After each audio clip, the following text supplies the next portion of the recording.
In this lesson, I want to take a look at this tune, Lush Life. This is a pretty complex tune for a jazz standard. It's by Billy Strayhorn, of course, and it's been recorded by many people, John Coltrane, and we're gonna learn a tune, and then I want to make this where I have made an arrangement for guitar inspired by Bernstein.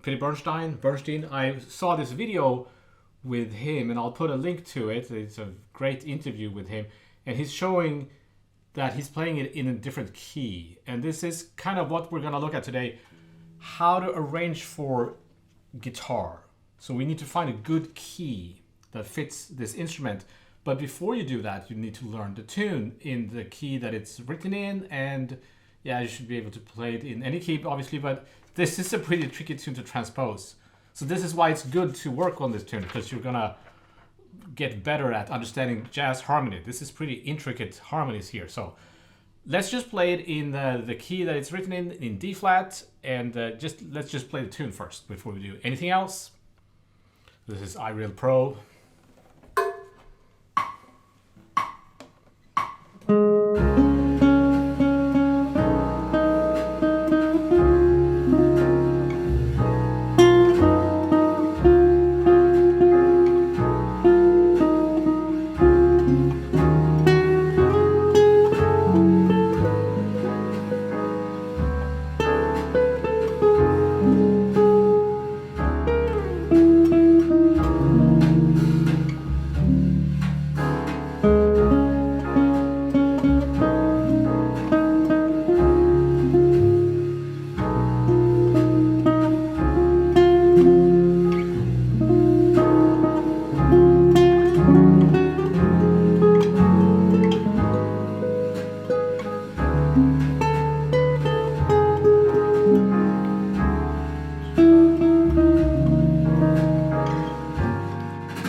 So I got this from the real book, and what we're looking at is It says as played by John Coltrane, so the chord changes are based on what Coltrane played. Obviously a very famous recording of this tune. I think the altered chords at the end there are his idea. I'm not sure. There is actually a recording, as you can find easy on YouTube, where Billy Strayhorn himself sings this. So there's so much to say about this. So there's a verse. Here's a tune that people play the verse. And the chorus starts with this, right? And I think that there's supposed to be like slight tempo changes when you get to this. If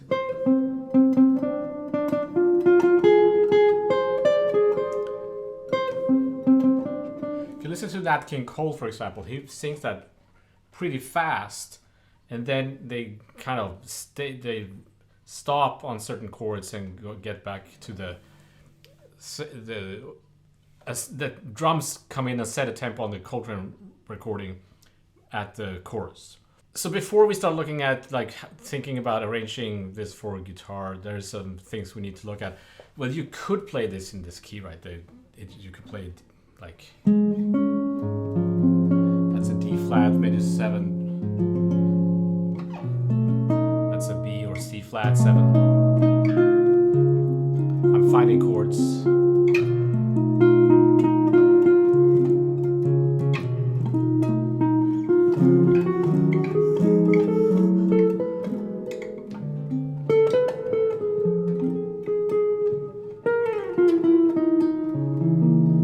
But there's some places where, like this one, if I play it down here, it's a little bit too low to play chords under it, but if I play it up here, it's a little bit high.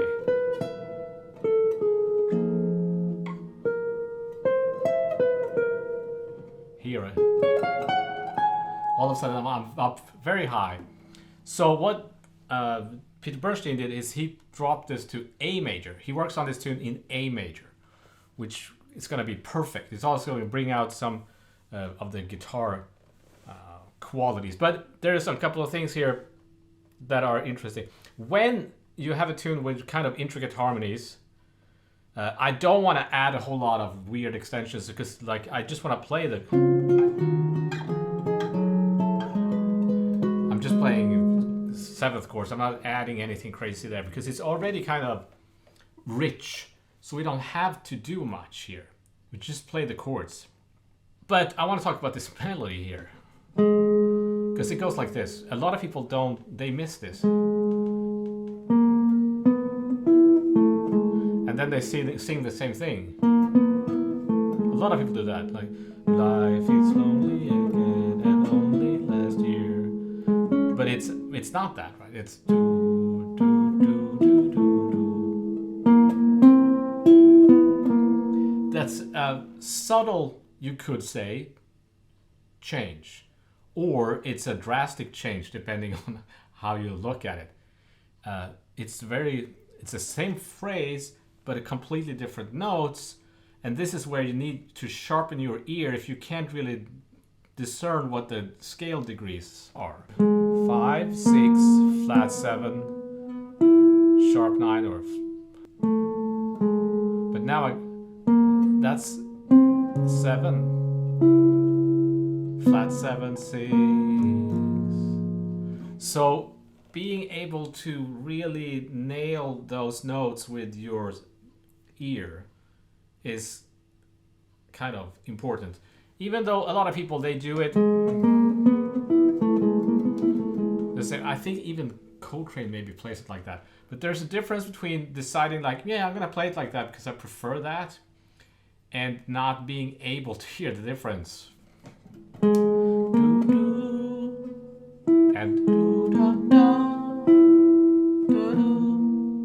right? So that's something maybe you should work on if you, I mean, most of you probably can hear the difference, no problem. But if you find that kind of vague, the difference there, that's the kind of thing we need to work on. So this is the video I talked about where Peter Bernstein is showing how he plays this tune.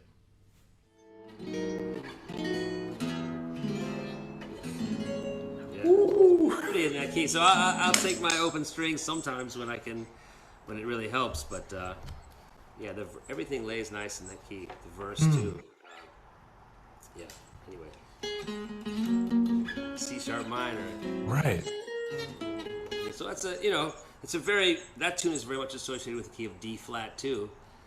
But it is kind of low to play the melody, or it's a little. So to me, the melody lays better in that key, which is like far away from D flat. It's like it's a nice distance away, but it just lays better. So I'll take my open strings when they help me out, And Right. plus, taking a tune like that, which moves to so many different places, taking it around the keys can kind of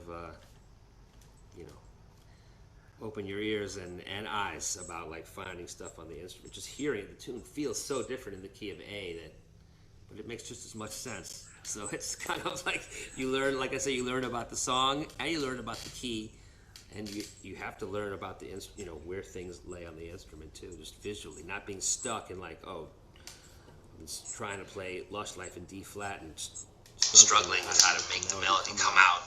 Just move the key. Yeah. So I don't want to steal his thing. I just thought it was a good idea. So I just transposed the melody and chords to A major and came up with a arrangement. But before we do that, I'm going to do one more thing. I want to play this tune in C major, because then the harmonies are pretty advanced. So if we play it in C major, we're going to get a better understanding, I think, because it's easier to think what the chord functions are if we're in C major rather than D flat. So let's play in the C major.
Too high, right?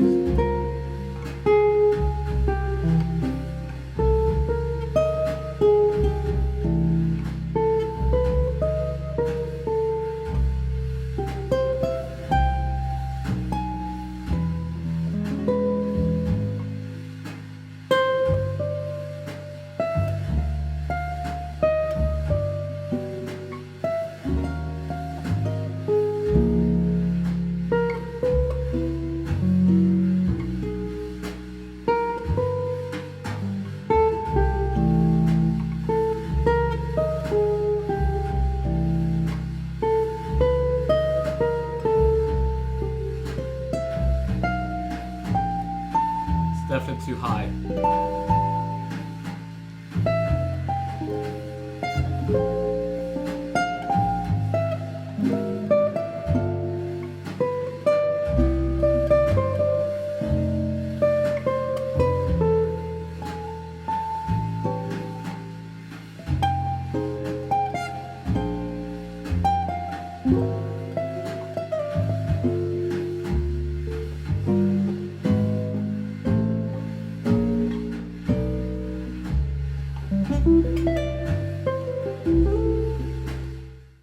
this gives me a better understanding of some of these chords. It's also interesting that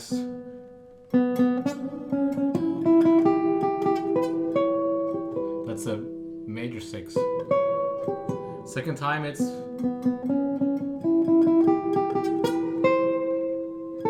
flat 6 there. So that's another thing, like little subtle differences, or again, you could argue that they're not subtle at all, depending on how good your ear is.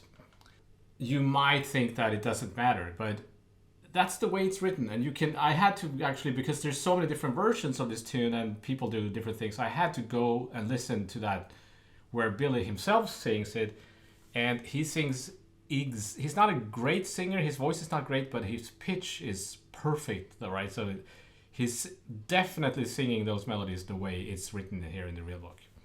So it's a little bit misleading, actually. It says, as played by John Coltrane, because Coltrane does all sorts of things with the melody. I guess they mean that the form and the chord changes are what he did. But the melody, he's pretty loose with the melody. So they wrote the melody as it's supposed to be played in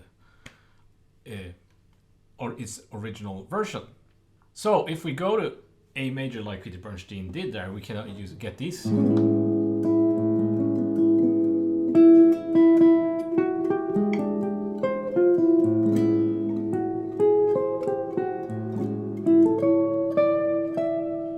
Right, so here is my arrangement.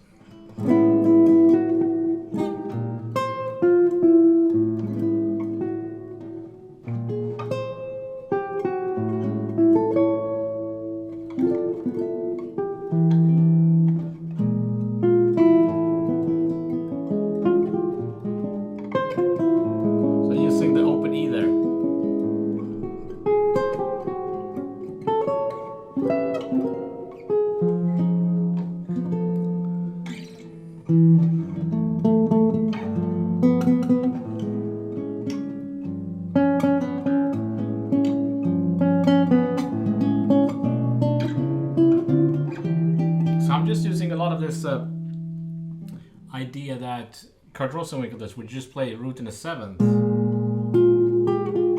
under the melody note.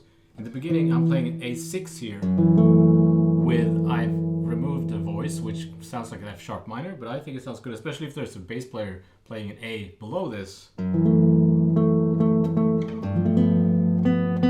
then this chord. And then the root in 7th. Now you could get the A in there on the G9, but then you have to prepare that when you're playing the A, already I'm barring so that I have.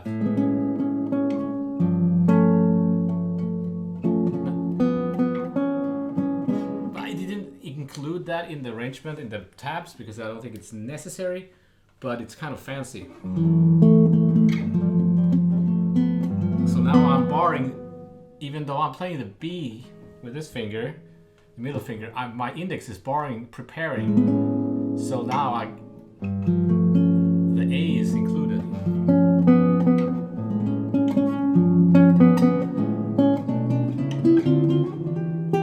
Root in 7th, root in 7th, root in 7th. Here you could play the bass note. You don't have to.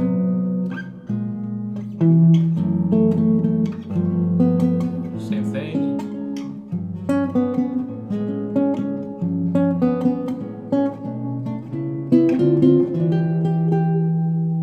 So no nines or column extensions and anything, just the root in 7th melody.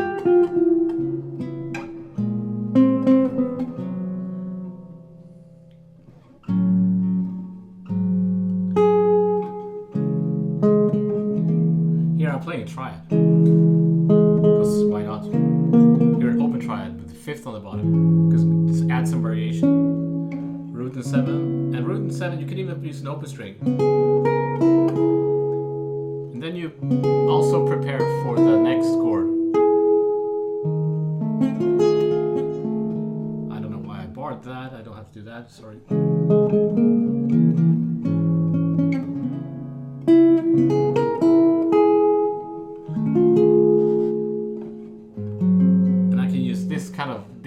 chords are difficult without the open string.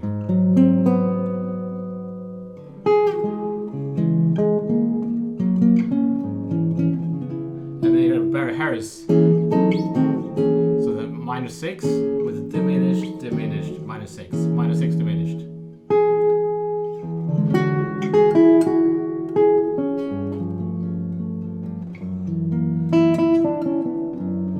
Also the 5th, I like the 5th on the bottom. Root to 7th. And then we get to the chorus.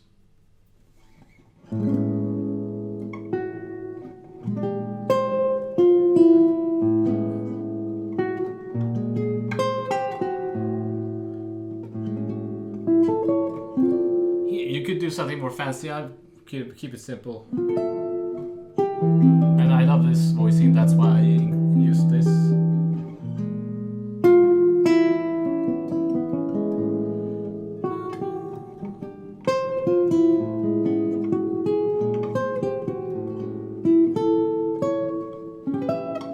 Interesting contrary motion there. Same voicing. E drop 2.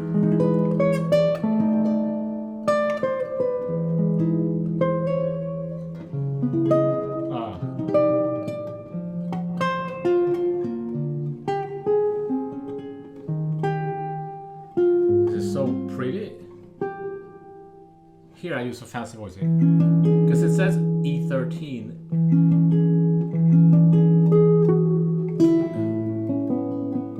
That's something like a classical guitar player I have worked on, to go from to an open string without sounding like you're shifting to an open string. You want it to sound seamless instead. Because if it's too much of an open string sound, it sounds it disrupts the flow.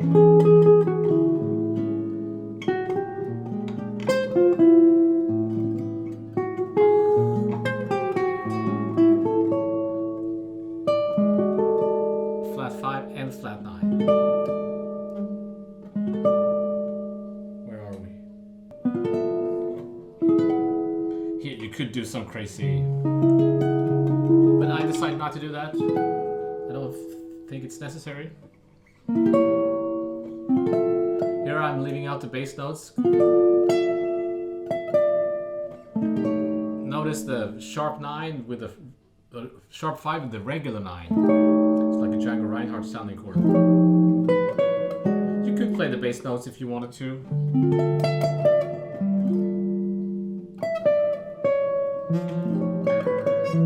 It's not necessary.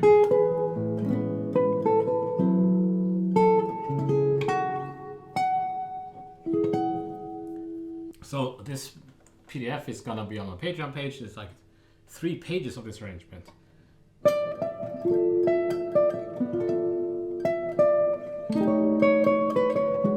The voices go down, right?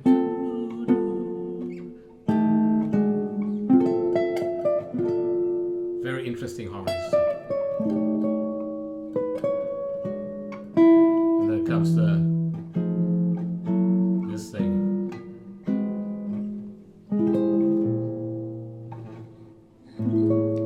So that's my arrangement. Let's try to play it with iReal Pro.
difficult.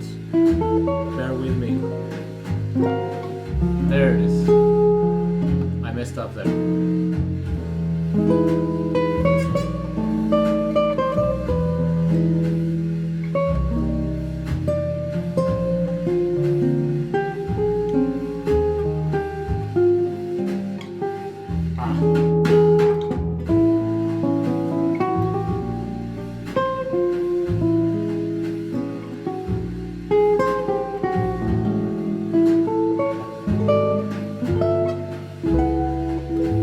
So nice.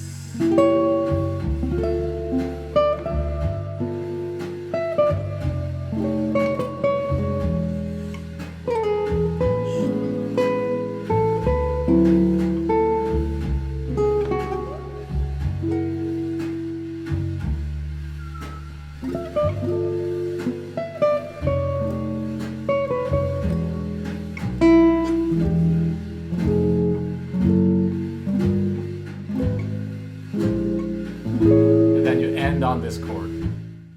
But in the John Coltrane version, that's where they start soloing and they go to in the double time feel there.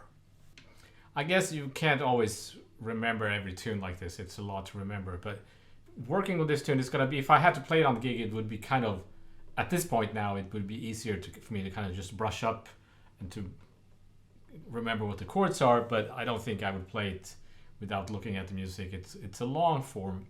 Yeah, so there's a lot to learn from working on a tune like this, like Peter Bernstein did, right? So you don't have to know every tune like from memory. If you know, this is a lot to remember, but you know what I mean? Like, you not necessarily have to know it from memory, but you know how to play the tune if you have to. And I learned a lot from just looking at these chords and transposing a very difficult tune, very difficult meaning as a compared to other jazz standards. By the way, there's somebody said that this is the most beautiful song ever. Yes, it was written by Billy Strayhorn and was performed first time with Duke Ellington. Jazz critic Ted Gaiawaya, not sure how you pronounce his name. That's the gentleman who has written this famous book, I think, about jazz history, and ranks among the most sophisticated jazz ballads, whether one consider its intricate harmonic palette, its elaborate structure, or just its world-weary lyrics. Yeah, some high praise there. So this is a heavy tune, and now we have learned it. So I want to thank you for your time and attention. I shall see you next time.